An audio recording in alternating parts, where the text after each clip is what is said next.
For that audio issue.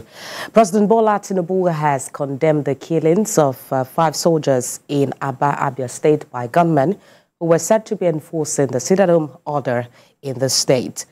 The president, in a statement, described the attack as barbaric and promised to come down heavily against those who have made it a habit to needlessly attack officers of the armed forces. President Tinubu ordered security agencies to fish out the perpetrators of the attack and those calling for sit-at-home in the southeast. The president has also offered his condolences to the families and appealed to officers of the armed forces on peacekeeping duty not to be discouraged by the unfortunate incident in Abia. The soldiers were on a peacekeeping duty in the state when they were murdered by gunmen. And still on the killings in the state, the governor, Alex Uti, has paid a condolence visit to the wives of the 5 soldiers who were killed by yet-to-be-identified gunmen. The governor met with the widows and assured that the state government will support all efforts to bring the perpetrators to justice. We are going to work like we have always done, very closely with the security agencies, particularly intelligence units of the security agencies, to ensure that we leave no stone unturned. So I want to reassure the military high command and the leadership of the military in Abia that we are working together to ensure that we bring those people to book. It was most unfortunate that such a thing happened without us able to identify the assailants and get them to pay for what they have done. We will look for them wherever they are. We will smoke them out. And the Senate Committee on Army has also reacted to the attacks on troops on a peacekeeping mission to Abia State. The chairman, Senate Committee on Army, Senator Abdulaziz Yaradua, is calling for a comprehensive investigation into the attack to ensure that justice is served and those responsible are brought to account. He mentioned that the assault by suspected IPOB terrorists is an affront to peace and security of Nigeria. He has also assured that the Senate Committee stands in solidarity with the armed forces in their efforts to protect citizens and maintain peace in the region. The committee sympathized with families and colleagues of the fallen soldiers, saying their sacrifice in the line of duty will not be forgotten. And staying with security matters, one person has been killed during a protest by community youth in Emoa local government area of Rivers State. The incident occurred in Igbeda community as the youth protest the appointment of a community liaison officer with a construction company handling a road project in the area. Although police officers addressed the protest, trouble began when the local vigilance team arrived and insisted on dispersing the crowd. One of the local security personnel opened fire, leading to the death of the victim, identified as Innocent Didier. The angry youth mobilized and set the residents of the local vigilance ablaze. Meanwhile, the police public relations officer, Grace Koko, confirmed that 9 persons have been arrested, including the suspect accused of the killing. Away from security matters, following threat by Labour to embark on industrial action, a new minimum wage, the Minister of Information and National Orientation, Mohammed Idris, says the sum of 494,000 naira being demanded by the organizer Labour, which cumulatively amounts to 9.5 trillion naira bill, is capable of destabilizing the economy and jeopardizing the welfare of over 200 million Nigerians. Mr. Idris said this at a news conference in Abuja. We have details on this report. The Nigeria Labour Congress had on 30th May 2024 declared a nationwide strike to begin on June 3, 2024, citing that the federal government had failed to meet their demands. In reaction to this, the Minister of Information and National Orientation, Mohammed Idris, called a briefing to bring the press and Nigerians up to speed with the negotiations. The minister said the briefing became necessary following the recent breakdown in negotiations with the organized labor working out tripartite committee in May for the third time. He expressed concern that meeting the labor's demand of 494,000 naira will result in an unsustainable financial burden on the government. On the 31st of May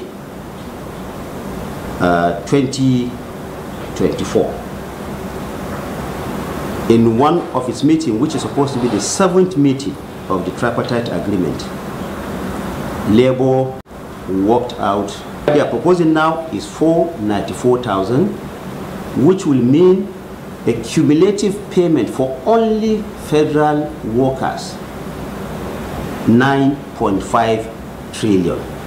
Additionally, Mr. Idris listed some of the efforts the government has made in alleviating poverty in the country, including the agricultural support of sharing 42,000 metric tons of grains to farmers. The federal government has also given a 90% subsidy on health costs for federal civil servants through the NHIS scheme. About 60,000 student loan applications were also received, out of which already about 30,000 were successful, and therefore appealing to the organized labor, especially the Nigeria Labour Congress and the Trade Union Congress, to see reason with the federal government. And let me also say that there is a persuasive expectation by Nigerians on the organized labor to see that they return to the negotiating table. The federal government noted that it is working assiduously for the greater good of Nigeria, stressing that a strike would severely disrupt this progress. Uloma Oyemachi, TVC News, Abuja. The Minister of State for Labour and Employment, Nkeruka Onyejocha, has also asked the NLC and TUC to rethink the decision to go on strike over the new minimum wage, as it is not in the best interest of the country at this time. The minister says declaring a strike in the middle of ongoing negotiations will compound economic woes and worsen the suffering of millions of Nigerians. She insists the government has consistently demonstrated commitment and goodwill throughout the negotiations with organized labor. The minister also explained that the government's proposals were carefully crafted, taking into account the country's realities and incorporating innovative solutions. Away from the planned industrial action, former military head of state Ibrahim Babangida has called for a new Nigerian narrative to pave the way for the future. He spoke at the 60th anniversary of the Nigerian Institute of Public Relations at his hilltop residence in Minna. Shadimi Bamaye reports. The Nigerian Institute of Public Relations marked its 60th anniversary with a fitness walk across Minna and a tree planting exercise at the 3-arm zone. The institute, the first in the world to be chartered, was signed into law 34 years ago by former President Ibrahim Badamasi Babangida on June 1, 1990, through Decree No. 16. To honor this milestone, the celebrations commenced in Minna at the residence of the former president. To cut this diamond cake. And a cake was cut to mark the anniversary. And the institute, you haven't misplaced your trust. We trusted you and you are doing very well. So congratulations. The Institute's president talked about the vision for the next phase of the Institute and highlighted the shift in focus from management to leadership. We are now emphasizing to leaders that you must engage in research, you must engage in survey, you must engage in stakeholder engagement, you must engage in citizen engagement. You must do those things that will give the impression that the citizens know what you are doing. Remember, whatever you are doing at any level, once your trust capital depreciates, there is danger. The representative of the Minister of Information and National Orientation, Jibrin Baba Ndache, reaffirmed the commitment to engaging Nigerians in shaping a new national narrative. Nigerian Institute of Public Relations and the media practitioners are all on the same page. We have a country to run, we have a country to govern, and we cannot govern it well if we don't build the right narrative around it. And that is why the Honorable Minister of Information and National Orientation have been consistent in saying that, look, he's going to say it as it is, he's going to be very consistent in engagement. From building relationship with the government, the people and the community, including business owners and investors, the practice of public relations in Nigeria is taking a new turn into the aspect of leadership and value orientation. Chanemi Bami, TVC News, Mina.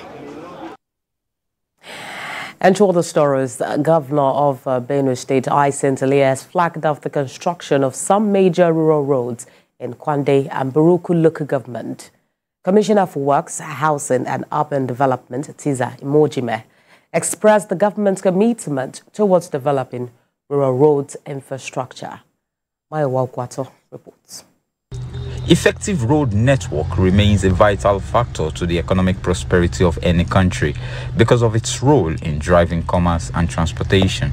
The task of building good road networks rests on the federal and state governments. Benue State government takes this as a priority as the governor, Offence, awards the construction of Mayam Nyongo village to Adikbo Road.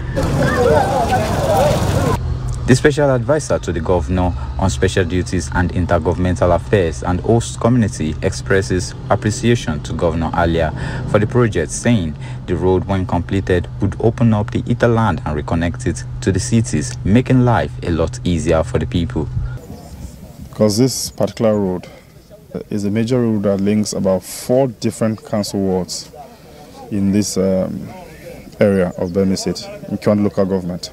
And then there's also a major road that links to my own village, my father's village, Polonongo. The only thing is I wish he was alive to see what Alia has done. We appreciate the effort of Governor Alia Hassan Alia so much for doing this work. It helps us in moving our goods and services to nearby town. The aim of the government, His Excellency constructing rural roads, is to expose the rich agricultural heritage of the state to the outside world. This road is popularly called the Manyam Onongo Village Adikbo Road, and I think it has remained untouched since 1973, although we have some documents that attempt has been made and it has been pushed for construction, but we thank Reverend Father Hyacinth Yomealia for considering this road worthy of construction. The project manager promises to deliver high-quality work within the stipulated time frame. According to him, the 23-kilometer road is expected to be completed within 12 months. The duration is 12 dry months. We have started work already, and we can promise that to achieve on time was the best quality. The Commissioner for Works, Housing and Urban Development also conducted an inspection of the ongoing road construction on the former Clinic Road, Giado Junction Underpass and Kese Street, all in Boko local government area. Mayowa Okwato, TVC News. We're still on to TVC News this morning. Be back with more stories after this break. Stay with us.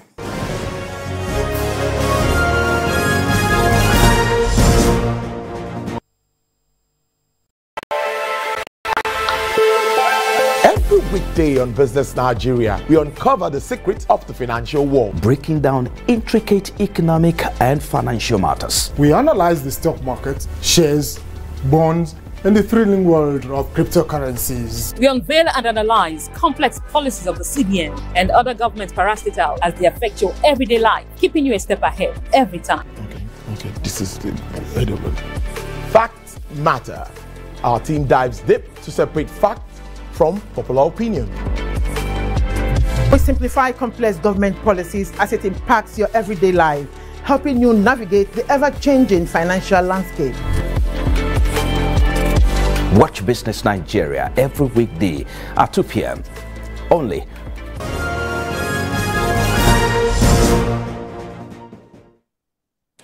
Thank you for staying with us on the news this hour. We're staying in Benue State, where farmers have called on the state government to intervene in the farmer elders crisis to ensure food security in the state.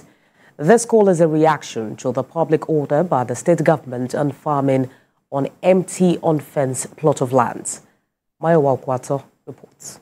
On the 27th of May, the Benue State government issued an executive order pursuant to Section 14(2) of the 1999 Constitution as amended and Section 10 of the Public Order Act, capped 382, Laws of the Federation of Nigeria 2004.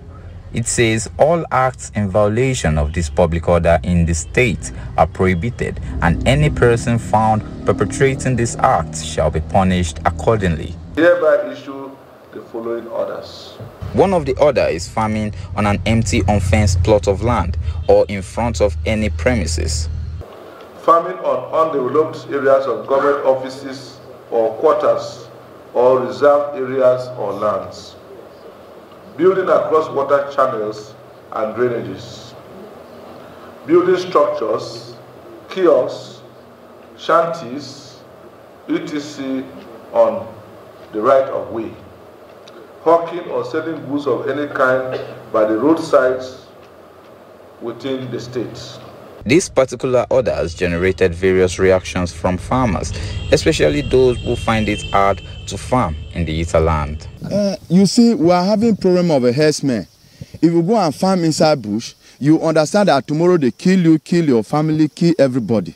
So the government would have allowed us places that are not yet developed. They should allow us so that we'll be doing small farming to make us earn a living with the poor. And the government should also assist us with farm inputs. It's expected that the Benue State government will look into these issues to prevent food insecurity as a result of farmers' inability to cultivate their farmland within the metropolis. Mayowa Okwato, TVC News, Makodi. And to Kogi State, where Governor Usman Ododo has officially flagged off this year's wet season farming. He also presented more than 100 tractors to serve about 10,000 farmers in different farming communities across the 21 local government areas in the state. We have details in this report. Farmers are set to be tilling the soil as the wet season begins. To take advantage of this period, Governor Ahmed Ododo flagged off the wet season in Kogi State. Speaking at the flag-off in Ajaokuta local government area, he says that investment in agriculture is a critical step towards poverty eradication in the state. He adds that over 70% of the total farmland declared for cultivation in this year's farming season will be allocated to youths and women farmers. The governor also noted that over 90% of land area in the state is arable. He promised to make Kogi a leading state in agricultural production. I'm honored to address you today at this critical stakeholders meeting as representative of the backbone of our nation's agricultural sector. Your role in shaping the future of our agricultural landscape cannot be overemphasized. I stand before you with a deep appreciation for your tireless work you do day in, day out to feed our nation and beyond. Governor Ododo also noted that the state government has invested over 7 billion naira in farm implements with over 100 tractors to cultivate 7,324 hectares by about 10,000 farmers across the 21 local government areas in the state. Commissioner for Agriculture and Food Security confirmed the commencement of the wet season farming across 79 farm clusters in the state. He believes this is a significant step in the agricultural transformation agenda of the state. I want to beg all of us to please exercise patience with us. Mr. President is doing his best day and night to make sure our past glory as a farmer is being restored back. Governor Ododo also commended President Bola Tinubu for supporting the agricultural transformation initiatives in the country, assuring that his administration has keyed into the cardinal objectives of the Renewed Hope agenda to ensure food security in all parts of the country. Training and mentoring of young people on leadership skills and roles have been identified as a way of building future generation. Speaking at the Future Leadership Assembly event at the Redemption City, Ogun State, the chairman of the Dari Adeboye Foundation, Leke Adeboye, told journalists that if young Nigerians are equipped with the right leadership skills, Nigeria will take its rightful place in the Committee of Nations. Other advocates stressed the need for young people to have early career mentorship and counseling, adding that getting the right leadership in Nigeria is a collective effort. The event, which witnessed a massive turnout from private and public schools in Ogun State, also featured spelling bee and quiz competitions. You can hear them in the background. They are in their formative years, and if you can ensure that certain characters, abilities, and if there's any defect removed and the other good parts enhanced, then you are already building a nation for the Nigeria that we want, and the ripple effect the world and Africa that we hope to see. We are just contributing to our own society. We cannot be here and allow things to go bad the way it is already going. And outside Nigeria, the Democratic Alliance has won 75.3% of vote cast by South Africans living abroad, with results from 99% of all voting districts declared the African National Congress as 40% of the votes, and the party is likely to need support from the opposition after failing to get majority of votes. The centre-right DA remains the second largest party with 22% of total votes, as the new MK party, led by former President Jacob Zuma, is in third place with 15%. The Electoral Commission will declare final result tomorrow, but still has to rule on any appeal and complaints. And in sports, Spanish champions Real Madrid have won a record